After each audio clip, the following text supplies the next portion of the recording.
ફેબ્રુઆરી માસમાં ધોરણ 10 અને ધોરણ 12ની બોર્ડની પરીક્ષા યોજાનાર છે ત્યારે એ પહેલા પરીક્ષાનો ડર વિદ્યાર્થીઓમાંથી દૂર કરવા માટે નવતર પ્રયોગ અમદાવાદ શહેર શિક્ષણ અધિકારીએ કર્યો હતો। બોર્ડની પરીક્ષાની જેમ જ પ્રી બોર્ડ પરીક્ષાનું આયોજન કરવામાં આવ્યું। બોર્ડની પરીક્ષાની જેમ જ વિદ્યાર્થીઓને હોલ ટિકિટ, બારકોડ સ્ટીકર આપવામાં આવ્યા તેમજ ક્લાસની બહાર સૂચના પેટી, પશ્ચાતાપ પેટી મૂકવામાં આવી। અમદાવાદ શહેરના 48,000 વિદ્યાર્થીઓએ આ પરીક્ષા આપી। આ પ્રકારના આયોજનથી ધોરણ 10ના વિદ્યાર્થીઓ કે જેઓ પહેલીવાર પરીક્ષા આપવાના છે તેઓને ડર દૂર થાય, સાથે જ પરીક્ષાને લઈને વિદ્યાર્થીઓનો કોન્ફિડન્સ ડેવલપ થાય છે। મજેવડી ગેટની દિવાલ જર્જરિત થતા પીજીવીસીએલની કચેરી દ્વારા પ્રોટેક્શન વોલ બનાવવામાં આવી। આ અંગે પીજીવીસીએલના અધિકારીનું કહેવું છે કે મજેવડી ગેટની દિવાલને અડીને જ પીજીવીસીએલની કચેરી છે। જો આ જર્જરિત દિવાલ પડે તો અહીંયા આવતા ગ્રાહકો સહિત જાનમાલને નુકસાન થાય તેમ છે। કામ ચાલુ કરેલ છે જે તે સમયે અમે તંત્રને વારંવાર રજૂઆત કરેલ હતી, પરંતુ તંત્ર દ્વારા કોઈ પ્રત્યુત્તર નહોતો મળેલ। એટલા માટે તકેદારીના ભાગરૂપે અમે પીજીવીસીએલના ખર્ચે 11 લાખના ખર્ચે આ દિવાલ બનાવેલ છે। કારણ કે અમારે બિલ ભરવા માટે કન્ઝ્યુમર આવતા હોય અને જો આ દિવાલ પડે તો અમારું બિલ્ડિંગ કોલાપ્સ થાય એમ છે। સુપરવાઇઝરને ત્યાં સ્થળ તપાસ કરતા મોકલતા જાણવા મળેલ છે કે આ દિવાલ અમારા કાર્યક્ષેત્ર હેઠળ આવતી નથી। મજેવડી ગેટનું જે દિવાલ છે એ અન્ય ડિપાર્ટમેન્ટમાં આવે છે, નહીં કે પીડબ્લ્યુડીમાં। તો આપના માધ્યમથી હું એવા કહેવા માંગીશ કે જે પ્રજામાં ખોટો મેસેજ ઊભો થયો છે કે પીડબ્લ્યુડીની નિષ્ક્રિયતા, બેદરકારી એવું કશું છે નહીં।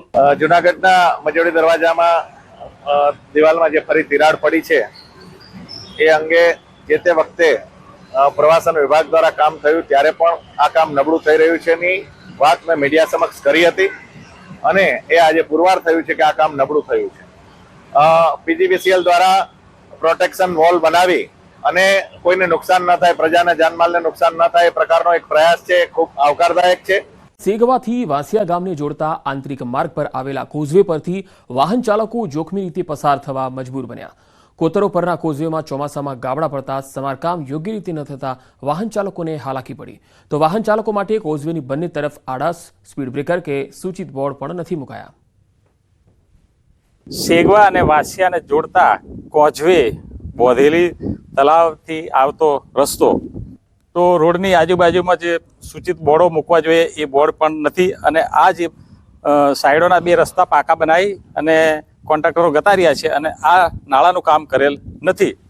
તો અહીંયા ઘણી વખત આવતા જતા રાત્રિ દરમિયાન લોકોને કોઈ પણ બોર્ડ નહીં હોવાથી આ પાણીની અંદર ગરકાવ થઈ જતા હોય છે। સેગવા વતને જે નાળું બનેલું છે તે જર્જરિત હાલતમાં છે, તૂટી ગયેલું છે। કોઈ લોકોની અવરજવર કોઈ પડી જાય, તૂટી જાય, અંદર પાણીમાં પડી જાય અને ટર્નિંગમાં આ નાળું મૂકેલું છે। કોઈ સૂચક બોર્ડ પણ અંદર આજુબાજુ સામે કે પાછળ મૂકેલ નથી, એ થવું જોઈએ। હવે રસ્તો તો નવો છે પણ વચ્ચે જે આ કોઝવે છે નાળું, હવે બંને બાજુ કોઈ પથ્થર સાઈડમાં નથી, રોડની બંને સાઈડે કોઈ સ્પીડ બ્રેકર નથી। હવે એની જોડે જોડે આ નાળું એવું છે કે ખૂબ ખાડા અંદર પડી ગયા। વચ્ચે પણ અહીંયાથી ખાલી માટી નાખી, કપચી નાખીને પૂરેલું છે। એની જોડે જોડે ઘણા એવા લોકો છે કે જે અજોણ્યા આવે તો સાઈડમાં પથ્થર નથી એને લીધે ઘણા એવા પાછળથી બનાવ બન્યા આગળ કે ઘણા લોકો પાણીમાં પણ પડી ગયા છે। ગોધરા તાલુકાના સેગવાથી વાંસિયા ગામને જોડતો આંતરિક માર્ગ નવીન બનાવવામાં આવ્યો છે। આ નવીન માર્ગ ઉપર આવેલા એક કોતરના કોઝવેની હું આપને પરિસ્થિતિ બતાવવાનો પ્રયત્ન કરીશ। આપ સ્થિતિમાં જોઈ શકો છો, કોઝવે ચોમાસા દરમિયાન તૂટી ગયો હતો અને જર્જરિત થઈ ગયો હતો।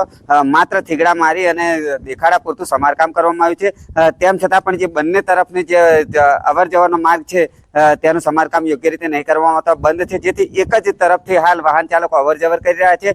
સાથે સાથે જ અહીંયા બેરિકેટિંગ કરવામાં નથી આવ્યું, કોઈ પણ પ્રકારનું સૂચક બોર્ડ કે સ્પીડ બ્રેકર નથી મૂકવામાં આવ્યા, જેને લઈ આપ જોઈ શકો છો આ પાણી છે એમાં કેટલાય વાહન ચાલકો અત્યાર સુધીમાં દ્વિચક્રી વાહન ચાલકો ગરકાવ થવાનું એના સ્થાનિકો જણાવી રહ્યા છે। સ્થાનિકોમાં એક માગણી જોવા મળી રહી છે કે અહીંયા જે આ કોઝવે છે તેનું સમારકામ કરવામાં આવે, બેરિકેટિંગ કરવામાં આવે અને સ્પીડ બ્રેકર મૂકવામાં આવે। સંલગ્ન તંત્ર દ્વારા અહીંયા માર્ગની સુવિધા ઉપલબ્ધ થતા ગ્રામજનોને ખુશી હતી, પરંતુ હાલ જે પરિસ્થિતિ છે આ પરિસ્થિતિમાં અહીંના જે સ્થાનિકો છે સતત અકસ્માતની દહેશત વચ્ચે પસાર થતા હોય છે, ત્યારે અહીંના જે સ્થાનિક જિલ્લા કક્ષાના જે અધિકારીઓ છે તેઓ દ્વારા જવાબદાર કોન્ટ્રાક્ટર સામે આ બેદરકારી માટે કેવા પ્રકારની પગલાં ભરવામાં આવશે એ જોવું રહ્યું। રાજેશ જોશી, ન્યૂઝ 18 ગુજરાતી, વાંસિયા, પંચમહાલ। ના પલાસણી ગામે વિકાસનું કામ ટલ્લે ચડતા ગ્રામજનો હાલાકી ભોગવી રહ્યા છે. અશ્વિની નદી પર બ્રિજની અધૂરી કામગીરીથી સ્થાનિક લોકો નદીના પાણીમાંથી પસાર થવા મજબૂર છે. બ્રિજ બનાવવા માટે 2.50 કરોડ રૂપિયા મંજૂર કરાયા અને બ્રિજની કામગીરી શરૂ પણ કરી દેવામાં આવી. ત્યારે 9 માસથી બ્રિજની કોઈ કામગીરી કરવામાં આવી નથી. એટલું જ નહીં, કોન્ટ્રાક્ટરે સરકાર પાસેથી 67 લાખ રૂપિયા પણ લઈ લીધા અને ગુમ થઈ ગયો. નવાઈની વાત એ છે કે જે કોન્ટ્રાક્ટર 9 મહિના સુધી કામ ન કરી શક્યો એ બાબતે તંત્રએ 3 વાર નોટિસ પણ આપી, છતાંય કામ શરૂ ના કર્યું. અને હવે મજાની વાત એ છે કે એ જ કોન્ટ્રાક્ટરને હવે ફરીથી કામ પણ આપી દેવાયું છે.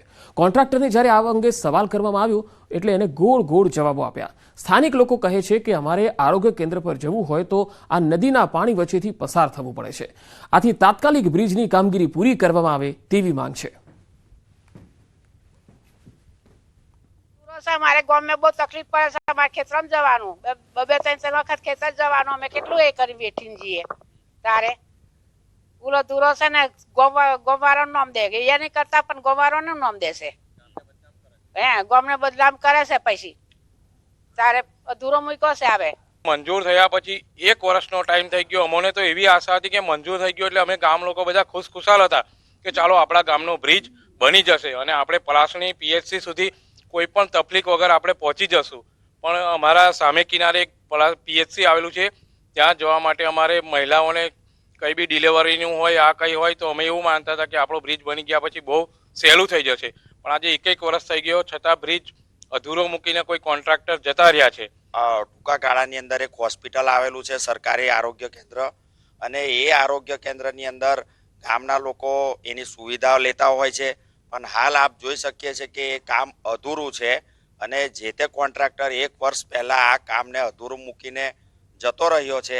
ફરી એ જ કોન્ટ્રાક્ટરને જો આ કામ આપવામાં આવ્યું છે તો એનું રીઝન શું જ માનવામાં આવે છે? ટૂંક સમયમાં કામગીરી પૂર્ણ થઈ જશે. ના, કારણ કોઈ જ નથી. કોઈ જ કારણ હાલ કોઈ જ કારણ નથી. વચ્ચે ગયા વર્ષે ગરમીનો ટાઈમ હતો, લેબરો ભાગી ગયેલા એટલે કામ બંધ થઈ ગયેલું. પલાસણી કરમદી 5 ગાળા 11 મીટર સ્પાનના બ્રિજની કામગીરી ચાલુ છે. એમાં અત્યારે 4 પિયર ને 1 સ્લેબની કામગીરી થઈ છે અને ચૂકવણું આપણે 67 લાખ જેવું કર્યું છે.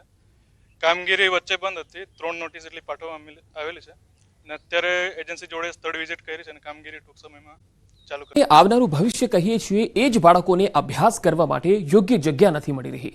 ગોધરાના વાંસિયા ગામમાં આવેલી સરકારી પ્રાથમિક શાળામાં ધોરણ 1 થી 8 માં અભ્યાસ કરતા 200 ઉપરાંત વિદ્યાર્થીઓ છેલ્લા 8 વર્ષથી ગ્રામ પંચાયતના રાજીવ ગાંધી ભવન અને પતરાવાળા જર્જરિત ઓરડામાં બેસી અભ્યાસ કરવા મજબૂર બન્યા. સ્થાનિકોના જણાવ્યા અનુસાર નવીન ઓરડા બનાવવા માટે શાળા કક્ષાએથી શિક્ષણ વિભાગમાં જૂના ઓરડા ડિસમેન્ટલ કરી અને નવા ઓરડા બનાવવા માટે વારંવાર રજૂઆત કરવામાં આવી, પરંતુ સ્થિતિ ઠેરની ઠેર છે.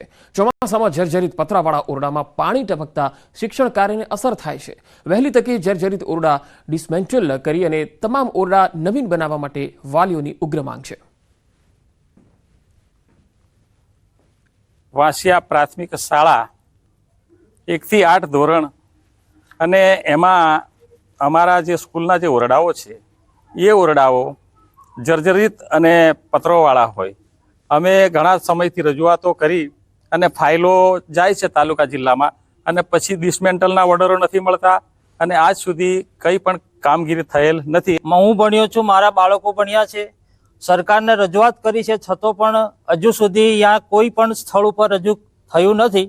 અને ચોમાસામાં જે જર્જરિત હાલતમાં જે સ્કૂલ છે અને જે 5-6 ઓરડા છે એ ડિસમેન્ટલ કર્યા છે. ઓરડા ઓછા છે અને પતરા કાણા છે, એની રીતે દફતર પડી જાય છે, ચોમાસામાં પુસ્તકો પડી જાય છે ને ભણવામાં બી તકલીફ થાય છે. ઉનાળામાં બી તડકો લાગે એવું ગભરામણ જેવું થાય ને ઓરડા બી ઓછા છે. ગ્રામ્ય વિસ્તારના બાળકોનું ભવિષ્ય ઉજળું બનાવવા માટે કરોડો રૂપિયા ખર્ચી મફત શિક્ષણ આપી રહી છે, પરંતુ મફત શિક્ષણની સાથે જ જે પાયાની જરૂરિયાત કહી શકાય એ પ્રકારે જે ઓરડાની વ્યવસ્થા છે તેની કંઈક વિપરીત પરિસ્થિતિ જોવા મળે છે. હું આપને સીધા દ્રશ્યો બતાવીશ. હાલ આપણે ગોધરા તાલુકાના વાંસિયા પ્રાથમિક શાળામાં જે વાંસિયા પ્રાથમિક શાળાના વિદ્યાર્થીઓના અભ્યાસની આપ સ્થિતિ જોઈ શકો છો. આ ધોરણ 3 અને 4 માં અભ્યાસ કરતા જે વિદ્યાર્થીઓ છે એ ગ્રામ પંચાયતનું રાજીવ ગાંધી જે ભવન છે તેમાં બેસીને અભ્યાસ કરવા માટે મજબૂર બન્યા છે. અહીંયા વર્ષો અગાઉ જે ઓરડા બનાવવામાં આવ્યા હતા તે હાલ જર્જરિત થઈ ગયા છે, જે પૈકીના 2 ઓરડા ડિસમેન્ટલ કરવામાં આવ્યા છે, જ્યારે અન્ય ઓરડા છે તે પણ હાલ જર્જરિત હાલતમાં છે, જેમાં વિદ્યાર્થીઓ હાલ અભ્યાસ કરવા માટે મજબૂર બન્યા છે.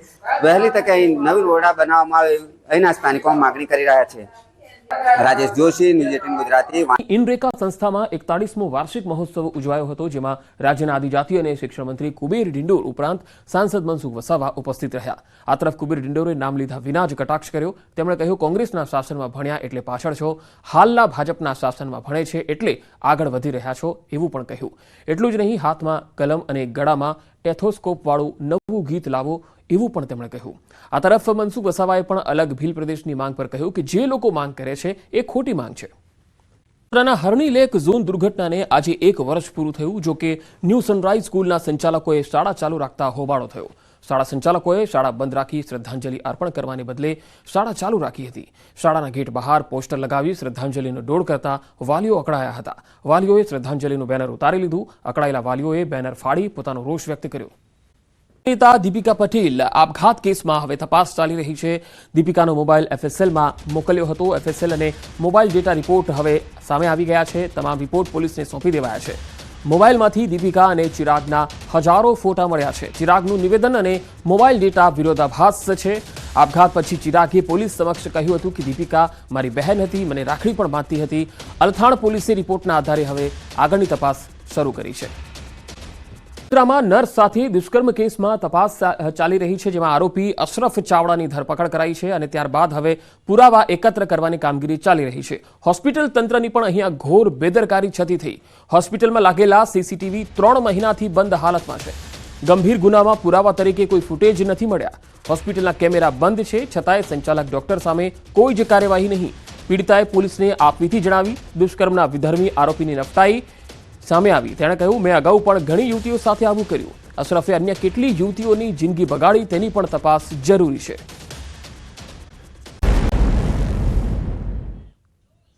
નમસ્કાર, ન્યૂઝ બુલેટિનમાં આપનું સ્વાગત છે. હું છું પંકજ શર્મા. શરૂઆત મહત્વપૂર્ણ ખબરથી. ખ્યાતિકાંડમાં કાર્તિક પટેલની ધરપકડ અંગે મોટો ખુલાસો થયો છે.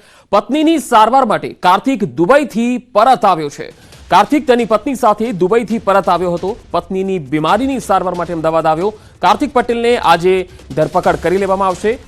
LOCના નિયમ પ્રમાણે કસ્ટડીના 8 કલાક પછી ધરપકડ કરી શકાતી હોય છે. આવતીકાલે કાર્તિક પટેલને કોર્ટમાં પણ રજૂ કરવામાં આવશે. હાલમાં કાર્તિક પાસેથી નવો મોબાઈલ પણ મળ્યો છે. કાર્તિકનો જૂનો મોબાઈલ ક્યાં છે તેની તપાસ કરવામાં આવી રહી છે. ખ્યાતિકાંડમાં કાર્તિક પટેલનો મોટો રોલ હોવાની વાત સામે આવી છે. ત્યારે ખ્યાતિકાંડમાં 3 લોકોનો મુખ્ય રોલ હતો. કાવતરું રચી હોસ્પિટલમાં નુકસાન બતાવ્યું હતું. આરોપીઓએ પગાર વધારી હોસ્પિટલને નુકસાન બતાવ્યું. ફ્રી કેમ્પ યોજવા કોઈ મંજૂરી નહોતા લેતા. કાર્તિકના જમીન કૌભાંડ અંગે ઈડીની તપાસ પણ હજુ ચાલી રહી છે.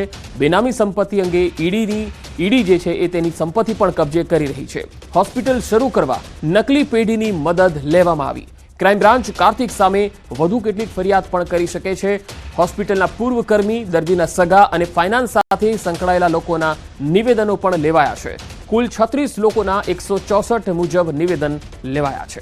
અગાઉ થયેલા દર્દીના મોતમાં પણ આરોપીએ રૂપિયા ચૂકવી સમાધાન કર્યા. તો વિદેશમાં તે કેવી રીતે ભાગ્યો, કોણે તેની મદદ કરી હતી, આ તમામ બાબતો હવે પૂછપરછમાં સામે આવશે. આરોગ્ય વિભાગમાં તે કોની સાથે ટચમાં હતો, અગાઉ ફરિયાદમાં કોના ઇશારે કાર્યવાહી નહોતી થઈ, આ બધી જ વાતો હવે કાર્તિકની પૂછપરછમાં સામે આવશે. ખ્યાતિકાંડનો આ માસ્ટરમાઇન્ડ કહેવાય છે કાર્તિક પટેલ, અને તેની પૂછપરછ હવે શરૂ થઈ ગઈ છે અને ખુલશે હવે ઘણા બધા રાઝ. 21 પૂર્વ ડોક્ટરના કાર્તિક વિરુદ્ધ કાર્યવાહી છે. વિદેશમાં તે કેવી રીતે ભાગી ગયો, કારણ કે જ્યારે આ બનાવ બન્યો એના તરત જ તે વિદેશમાં જતો રહ્યો હતો. પહેલા ઓસ્ટ્રેલિયાની વાત આવી હતી સામે, ત્યારબાદ તે બીજા કોઈ દેશમાં પણ જતો રહ્યો હતો. જોકે હવે તેની પત્નીની બીમારીના કારણે તે અમદાવાદ આવ્યો છે ને તપાસ ટીમે તેને દબોચી લીધો છે. હવે તેની કસ્ટડી પણ લેવામાં આવશે, ત્યારબાદ તેને ધરપકડ પણ બતાવાશે.